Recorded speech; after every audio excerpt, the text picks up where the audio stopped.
to kick it off, I really dig the name of your book in terms of using regime in the title, the self-esteem regime, because I'm a big advocate for making things very practical and applicable, and Right. the idea of applying a regime to Well, things is pretty cool. it Yeah. was the kitschiness of the rhyme, which was kind of the Mm. hook of it all. And then the definition of regime, of course, I lived in Italy for 30 years. So I understand that regime is really a word that probably is best not used because of the war, because of the Nazis. But regime really is, as a definition, is an organized way of doing things. And that's what this book does. It's you're not going to read about self-esteem. You're going to do the self-esteem from the first. And each chapter begins with a re-word, and so we release, we rebuild, you take responsibility. And as you're going through the book, you reinvent. I forget all the damn chapters I've got, but there are different, it's really a manual, if you will. It's homework. So yeah. What prompted you on your own personal journey to write the book? Are we already recording? We are. We are. We're Cool. going. Yeah. Straight into it. I had no idea. The idea was, over the years as a young child, watching my mother and grandmother and having a perception of them as being these phenomenal, personalities in my life, and their perception not being the same of themselves. And so, mom, beautiful lady, never wanted to have her picture taken, was always kind of putting herself down, never, it's just not really living in happy, healthy self-esteem. And so, okay, noted. And this is really for young girls, this is who we're looking up to. My grandmother, another lovely looking woman, decided one day she needed to lose weight. And when I tell you, Daniel, she didn't need to lose an ounce. But she convinced herself she did. She took 2 diet pills, choked on them, perforated her esophagus, and wound up in the hospital for 6 weeks. And as a young girl, I thought, well, good Lord. I mean, I look at my grandmother and I think she's stunning. What is it that grandmom doesn't see that I see? So that sort of got me, very intrigued. As I went to high school, obviously, young girls, not happy with the way they look, wanting to alter their appearances, in toxic relationships. As I moved on into the modeling world, and I was, really modeling with let's call it the 1%, the true models that were, on all of the runways, on all the covers, that were getting all the beauty campaigns. These were the 1%ers, right? That I had, the great luck of working with, and most people would look at them and think, oh my God, they're fabulous and they've got this great luck. To my point, even some of the girls that I worked with were toxic relationships, drugs, alcohol, they just were, it was obvious that they were not living in happy, healthy self-esteem. And by the way, I get that, as youngsters or younger people, we're going through it, we have to find ourselves and we do things, that, in our younger years that we probably wouldn't do in our, our elder years. But, it just hit home to me that there was a correlation between the 1% of the most beautiful models in the world and my mother in Philadelphia, Pennsylvania. Where was the connection? And the obvious connection, it was, again, the lack of happy, healthy self-esteem. So that was really what put me onto it. It was the frustration and by the way, I went through it too, don't get me wrong. It was the frustration of seeing all these really lovely, women in my life, and then I went, you know what? This is happening to men too, because it's really important to note that self-esteem doesn't discriminate, right? It's straight across the board. And that our guys today need as much help, guidance, and assistance and support as the girls do. There's no distinction, if you will. There's no, as I said, it doesn't discriminate through age. It doesn't discriminate race. It doesn't discriminate in religion. It just doesn't discriminate. So, it's really it's one of those kind of things that, as I said, it goes really wide and very deep. Self-esteem, and we could talk about emotional intelligence, we could talk about generational trauma, there's all kinds of things that help formulate who we are, help form who we are as we grow. And what really is another huge message that I talk about when I do my interviews is the courage that it takes to stand up for yourself. We constantly believe that there is something greater out there. That proverbial, the grass is always greener on the other side. And I offer that the grass is always greener where you water it. And is the grass really greener on the other side, or is it astroturf? Meaning, is it fake? Let's take social media all day long, right? Is it contrived? Yeah. It's a lot of times the perception that people want you to have of them. Other times there are some very successful people that we should be looking up to and taking notes from, right? But we never want to go onto social media and feel bad about ourselves. That's not the point, So be real careful and very mindful about your perception, not only of yourself, but of others as well. It's just an important thing to keep in mind. Perception is the word. That's what sprung to mind. It's that mismatch you're talking about, the perception of somebody having it all together and having all the kind of exterior stuff mismatched with what's really going on, that invisible life. And you're right, it's not often talked about in the male community, and I think it needs to be talked about more, because like you said, it doesn't discriminate. And then, as we've just said, social media is the kind of ultimate kind of contrived perception of trying to curate this perfect image of oneself, and it can be really dangerous, I think. In April, the United States Attorney General came out and said that we do have a youth mental health crisis. Dove Self-Esteem does amazing work especially for young girls, and the perception that they have of themselves, and now with social media, how social media and the algorithms are actually targeting the young girls with what they want them to see, especially when it comes to, you're not good enough, you're not thin enough, you're not pretty enough, you're not whatever enough. There are all these different filters that are on social media now. A lot of them, the one that was called out is called Bold Glamour. And so Dove Self-Esteem came out with a whole campaign. It's beautiful, and said, hashtag turn your back, hashtag no more filters. Turn your back, in other words, turn your back to the filter, right? Don't use them, and stop using these filters, because what it does, Daniel, is it takes an 11-year-old and enhances her to look better than. That does the same with me, right? It makes us look better than we really are in real life, and it makes us feel as though who we really are is not good enough. So these are really nasty messages to be sending along to the kids, because these are generations coming up, and we need them to be strong and mentally healthy. You mentioned it earlier, but courage, having the courage to be the gatekeeper of your own self-worth, call it. In these times, it feels like you have to be even more fierce in not succumbing to these filters and everything that's just constantly being fed. So yeah, it's just.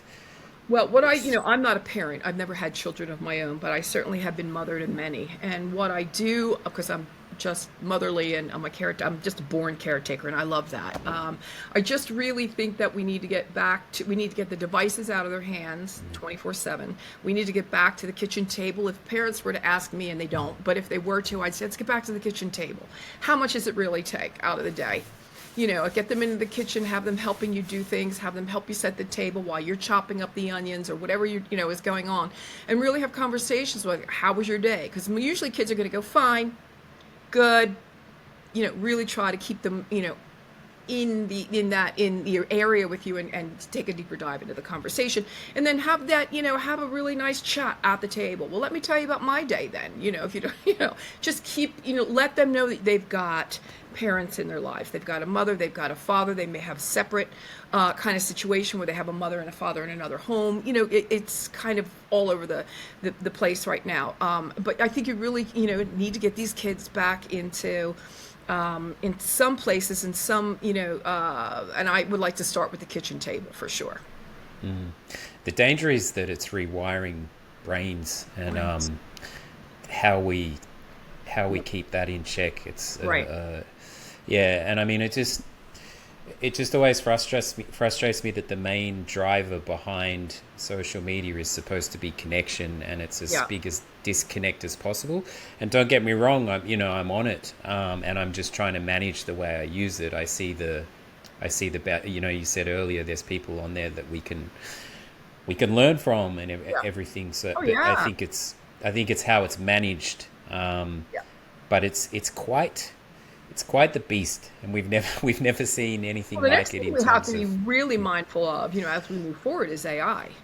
But that's not the Yeah. conversation we're having. I'm just saying when it comes to social media and what we're, garnering from the internet are things we really have to be careful of and mindful of. So, just the idea of getting the devices out of their hands, the whole 24/7, and getting back to that kitchen table, with some real, affection, attention, some loving, some hugs, a pizza and Netflix, whatever, snuggled on a couch, whatever that is, as long as that device is, out of their hands, at least for an hour or two a day.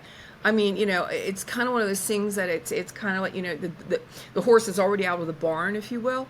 But I think that if we had some reins on the horse, and we had a fence around the perimeter, we're probably still safe. Yeah, the danger is, when parents are stressed, and it gives them a break from the kids I as know. well. So I think the parents have to be just as, I'm a parent myself, I have Yeah. to be just as Yeah. conscious myself, in like, don't just go the easy option if things are a little bit stressful, and get a break by handing the phone over, like punch through it. Without a doubt. Um, yeah, but what I read, you kind of have four pillars for self-esteem. What are those? Okay, so it's look good, feel good, be good, and greater good. And what that really means is outside, inside, head, and heart. And so when we talk about look good, you know what that means. We have a little bit of a lilt in our step when we look in the mirror and we're feeling pretty good about ourselves. We can start our day, off in a good way. Feel good is diet, exercise, and nutrition. It just all works together, and that works together also with our brain and our brain health, which is something, it was never talked about 10, 15 years ago. Now brain health has come to the fore as to how important it really is, to be eating the proper things and, drinking and staying hydrated and all those things that are, I'm not a doctor, nor do I, profess to, that I want to be, but, I do read enough and I stay very well researched on what what a healthy brain means for the rest of our body. And of course, our gut being our second brain, we want to be making sure that we eat the proper things as well and stay away from a lot of the junk.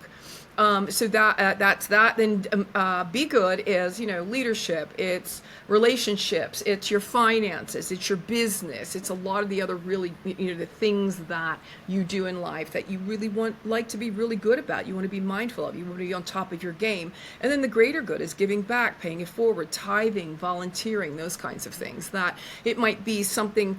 It might be something just small, that you do to be just really, a kind-hearted person, or it could be something more broad stroke, depending on, on what it is that you feel you can do, for, first of all, starting at home. And then, because kindness does start at home, and then for the community at large.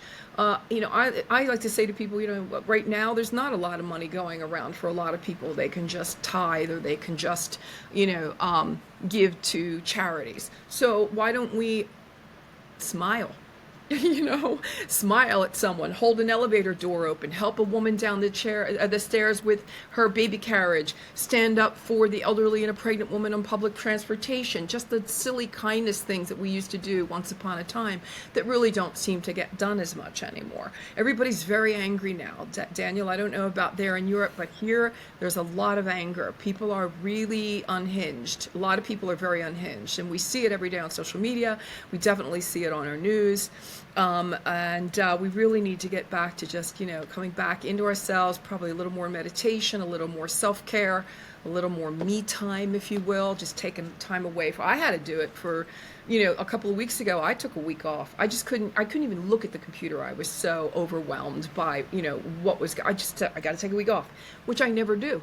But I knew that I was getting to the point where I really needed to I was productive, but I was productive in a different way. Like I wrapped all the Christmas presents already for this year, or, I cleaned, or I reorganized a closet. I was productive, but I just couldn't get I just couldn't wrap my head one more day around, business and what needed to be done and all, because it can be overwhelming. So be really mindful about where you are on every given day and give yourself some grace, give yourself some permission to do a little less sometimes. Don't push so hard, because when you push that hard, there could be the tendency to snap, and that's not healthy either. Yeah, the resistance, the clinging can just create further resistance. I know Yeah, that exactly. firsthand. Yeah, Yeah. I think the anger is a global thing. I find in Europe there's a little bit more of a sense of community here. Yes. Um, and it's funny, just from what you were saying, like in German, I don't know if you know any German, but for thank you, you can say danke or danke dir. Like danke is thanks and danke dir is thank you. But Mhm. because my English brain is used, when I hear the word dear, it's quite endearing. Yes. And so, like, just coming out the gym before, I opened the door for quite a big dude. And he said, danke dir. And it was the simple thing that you mentioned earlier, but to me, it resonates kind of differently because of that dear sound. But regardless, it's just a nice little gesture It's of like, always let's. it's the silliest little thing, right? Because you never know. I love the saying, you walk a mile in someone else's shoes. You never know. And the perception that you have of someone else, it looks like they're doing amazing. And they've got the two Lamborghinis outside of this big, huge villa. You know the people, you've seen them on social. Is it real? Is it true? Or were those things were they all rented for the day? You don't know. And then, just coming back and wanting to do something really nice and really kind for somebody, it doesn't take a lot. Sometimes it's a compliment. I go to the supermarket, oh, I really love that top. Never saw that woman before in my life. I'll never see her again. Silly stuff. But you made somebody feel good, and which makes you feel good. So it's kind of a win-win. It's silly stuff, I know. And again, so we could be, taking some really deep dives into what it means to, come back and be tenacious about your personal development, your self-improvement, and again, going back to the word courage, because the work that you will do on yourself is something not only you owe to yourself, but everyone else that you will ever, become involved with, have a relationship with, be in the same room with, teach to, preach to, whatever, business you're in. And people say, well, first of all, my mantra is I want to be a better person tomorrow than I am today, right? That, there is never any competition. The only competition that you ever have, Daniel, is with yourself and who you were yesterday. That's it. Who were you yesterday? And then wanting to be the best that you can possibly be. Really important thing also is, is our value system. It's our blueprint. It's life's blueprint. So your value system, I say, give me your top 4 values right now. A lot of people go, not really sure what values are, what a value system is. That should be your life's blueprint right there. So mine is I take the high road, which is honesty, integrity, gratitude, and honor. And when I come to the table, when I come to an interview, when I come to a meeting, no matter what I do, I come with those 4 things. You can bet on that. Now, I'm not always the most popular person in the room because I'm going to tell you straight up, and I'm going to give you my honest opinion, and you know what I mean. But that's the I'm willing to die on that hill. Those are the risks that you will take when you want to be living in full-on integrity with some really strong boundaries. And that's another really a strong thing about self-esteem that we talk about are boundaries, right? People think that, boundaries means you have to be angry and you have to set them straight. You do it with ease, grace, and glory. Just say, hey, what you just said or what you just did kind of hurt me a little bit. Can we talk about that? May I explain to you why? And most people, Daniel, are going to go, gosh, I had no idea. I'm so sorry. I'll never do it again. If somebody says to you, oh, come on, get over yourself. What's the matter with you? You're probably in a toxic relationship. Yeah, no, boundaries. I was going to touch on that for sure. And the thing I said earlier about being the gatekeeper of your own self-worth, like boundaries comes into that massively. And I know when I was younger, it was something I really, really struggled with. Far better at it now, and I think being willing to step into the discomfort when you're setting a boundary is a thing. Having the courage again to step into that discomfort and say, hey, that's not appropriate, or I need this, or, don't do that. Yeah. For me, it's yelling and screaming. I grew up in a home where a lot of yelling and screaming was done. So I kind of left my familial tribe with a little bit of PSTD. I'm not going to lie. There was a little bit of violence and alcohol involved, a lot of violence and alcohol involved. But, I left with PTSD and stomach conditions, right? Because of the stress of it all. So when I started out in the world, 18, 19, 20 years old, I felt that the louder I screamed and yelled, the more powerful I was. And of course, it doesn't work that way out in the real world, right? That's not it. So there was definitely a reworking of, a reimagining, and it was an awakening. It was like, wow, there's a whole different way of being out here, which is really what pushed me into, back in the day, we had 3 bookstores here in the United States. We didn't have internet yet, but there were 3 bookstores, and there was a little section in the back, Daniel, it was called self-help. And that's where about 40, 50 books, no big deal. But I'm talking about 30, 35, 40 years ago, right? Because that's when I was in those bookstores. And that's where I got a lot of my, again, guidance, support, solace, because I wanted to know why. How could I be better? I needed answers. And now I'm happy to say that my book is in Barnes & Noble. It's the only bookstore that, it's been there for about almost 2 years now. But the idea now that when you walk in there, there's rows upon rows upon rows upon rows called personal development. And again, it just goes back, doesn't it, to people are always looking for, people are in pain. Let's not, let's call it a spade a spade. Yeah. People are in pain. Yeah. People need the help. They need the guidance. They need the assistance. They may not have had, the perfect parents, may not have parents at all. Maybe they didn't have good, strong role models. Whatever the case scenario is, it's on us. It is our sacred duty to want to be better, to want to better ourselves. Again, not only for ourselves, but for those around us, for our businesses, for our value statements, for all of the things that we want to do in our lives that will even help. When they say a rising tide raises all boats, they say all ships, but the original quote was all boats. And I want to raise that tide. Yeah, awesome. Absolutely. Yeah. Here's another one I love to bring up, and that is, you hear very frequently about, I am enough, you are enough, we are enough, everybody's enough. I looked up the definition of enough, and it is only as much as is required. So by definition, the word enough isn't enough. Here's the new mantra. In itself. Here's the new mantra. I am so much more than enough. I am so much more than enough. We have in the book we do the mirror work. Mirror work was something called mirror therapy, and it was during my readings with some of Louise Hay's works, and then with Jack Canfield, who was the co-writer with the Chicken Soup for the Soul series. So Jack also used it in his works, and I figured if those 2 titans of the personal development industry could use mirror work, I'd use it in my book as well. And it's where you talk to yourself in the mirror and you say the lovely things that you like to. You really, build up your self-esteem by talking to yourself. It looks weird, it feels weird, it sounds weird, it is weird. You probably want to do it when nobody else is around. It's embarrassing, it's uncomfortable. And it's funny because I was working with an intern recently, and I gave her this project to do, and she was able to get to the mirror and go through some motions, but she wasn't able to talk. She was like, I just couldn't do it. It just felt so weird. Because again, there we go back to that courage part, the work that it's going to take, the discomfort you may feel, the embarrassment you may feel, to look at yourself and say, I really like you. Clarissa, I really love you. And I'm so proud of that presentation that you did on Friday in front of the group. You did such an amazing job.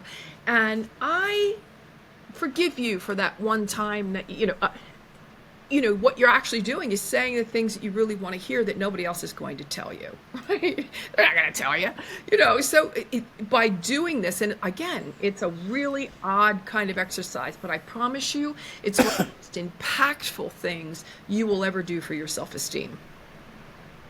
Yeah, we're not kind enough to ourselves often, and some of that self-talk, I know personally, can be really quite brutal. Oh, it's nasty. It's nasty. It's nasty. Sometimes I find if somebody wants to be critical or of creative work or whatever, it's I can kind of wear it because it doesn't compare to what I say to myself sometimes. Yeah. So this exercise of giving yourself some kind of treatment in the mirror sounds awesome. I actually like to ask guests if they have a small challenge that they could suggest for listeners, and perhaps the mirror therapy is a good one. You said, did you say a challenge for business?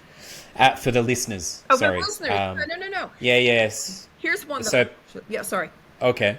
Yeah, no. So it's I normally get guests to suggest a challenge, and nothing major, but just from their own expertise and personal journeys. So, but the mirror therapy is a good one. But if you have another one, that's awesome. I do. Yeah. I do, and it's this, and I love leaving people with this because I think it really kind of brings it home, and that is something that that I absolutely love, and every once in a while I have a difficult recalling it, but I absolutely love it, and it is loyalty is when you've got my back behind my back. And so the case scenario is everybody's at the office and at the water cooler, and everybody's dishing and dragging Susie Q.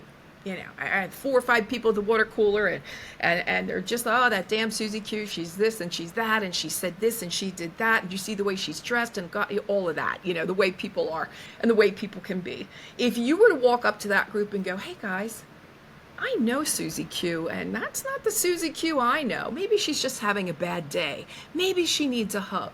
And you turn on your heel and walk away. That's a couple of different things that you've done to change that dynamic. First of all, they're probably going to hate you for it because they're going to say, who does she think she is, right? But really what it does is it kind of puts a little bit of an embarrassing note in there for them, something to rethink. This whole fostering, and festering of wanting to really be nasty towards someone. And maybe it even puts the seed that maybe they do need to go over and say something nice to Susie Q. Maybe she is having a bad day. And if it were me, I'd want somebody to be compassionate and kind to me. So, so it kind of, it puts into motion, right? A whole different way. Everybody's going to take it differently. 4 or 5 people are going to take it all differently, right? Everybody's going to get a little something out of that. But it is really, I've got your, loyalty is when I've got your back behind your back. And, just stop doing it, because when you gossip like that, it's your insecurities and wanting to make yourself feel better about yourself, and it just does the absolute opposite. So just don't do it. It's just nasty. That's very cool. I really, nothing annoys me more than gossip. I just think it's a waste of time and energy, and I haven't really had a conscious strategy, but that to push back on it again probably involves a level of discomfort, like we said earlier. But yeah, I think that's awesome because it would just defuel and confront people. And you're right, it's probably coming from a place of their own insecurity. And so Daniel, let me tell you real quick story, because I think this is, so we're out to lunch with some of the girls. Every once in a while we get together with the girls for lunch. Okay, 6 of us. And there was one girl that came along. I don't know very well. I've seen her a couple of times. And she sat there like a bump on the log the entire lunch. And so when we, I said, I threw the ball at her a couple of times, to get kind of get her to say something, and it just didn't work. When we finally got up and paid the bill, the gal that brought her, that is really her friend, I said, Deborah, what's going on with Lorraine? Is she all right? She's just going through some things, but whatever. She didn't feel included. She said she didn't feel included. So I walked away a little miffed because I know I included her. I run the group, right? So I know that I had included her. That was Saturday. Sunday came along and I got a lovely letter, an email from Deborah saying, hey, listen, thanks for my birthday gift. Sorry about Lorraine. If she's not the right energy for the group, you cannot invite her anymore. And I wrote back and said, good God, I would never do that. If she was off, no problem. I just want to make sure I didn't do anything wrong. Lorraine writes to me and she says, listen, thanks for my birthday gift, because they both had birthdays, sorry, I was a little bit of a bump on the log, but I will share with you that I've just been told that I have cancer. Oh. And here we go back again to, it's not Perception. about us. It's about perception. Have I walked a mile in her shoes? Was I going to be was I going to be quick to judge?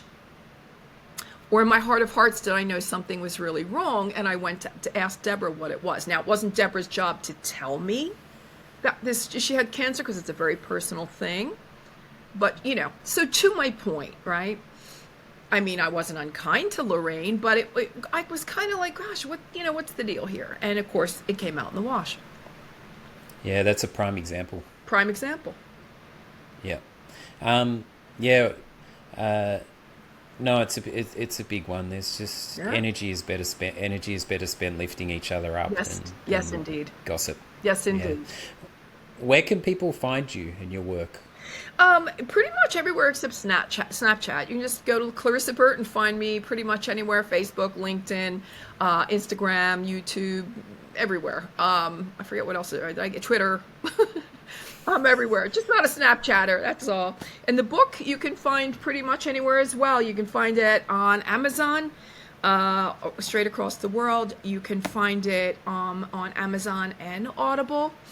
And it's really doing well. It's just it's a book again that will, again, you're not going to read about self-esteem, you're going to do the self-esteem. It's written into 12 chapters, each with a reword, and every one of these, starting with release and ending with reciprocal, and everything in between, is going to move you forward in your personal development journey. Yeah, awesome. Did you do the narration on the Audible? I did. Ah, great. I did. Great. I did. Yeah, I'm always interested to ask that, to see if it comes from the. Yes, I did. author. I live in Phoenix, but I had to drive up to a studio in Las Vegas for the week, because my. Oh wow. Yeah, I was in Las Vegas for the week. I did that, and yeah, it's great. I mean, it's a Plury award-winning international bestseller, the book, at this point. And again, after 2 years, it is still in Barnes and Noble. So it's a crowning, moment for me. And I know that I've gotten some. It's a book that's changing lives one chapter at a time, Daniel, and that really it thrills me in a way that I can't even express. Yeah. Last time I was in Germany, God, it was when I was doing the Neverending Story Part 2. I don't know if you know. Oh. We did the Neverending Story Part 2, and I was Zaida the Mean Queen in that. Oh, wow. Mm-hmm. I'm actually an actor myself, so. Oh yeah. That's yeah. Yeah, I mean, we were in some big sound studios, and it was hotter than Hades, and it was so humid. I mean, it was hot, and of course you can't air condition the big sound studios, but we were it was, I don't know if it was summer of '89 or summer of '90, because the movie came out in October of '90. So yeah, I think it was The first Neverending Story had a huge impact on my childhood. I was not in that. That was in 1986.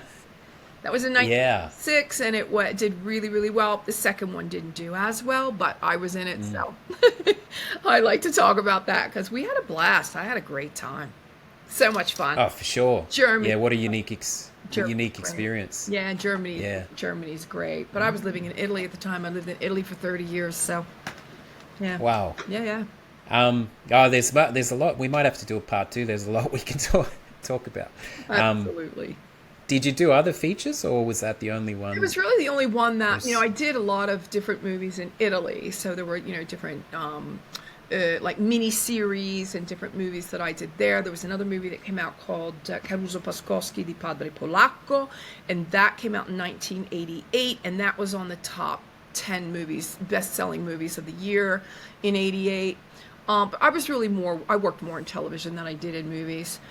It was really just more my gig. I loved live audiences. I loved live television. And I produced television. I produced a live television with 18 cameras, 3-hour live. Oh, wow. Oh yeah. You do a lot of TV. Loved it.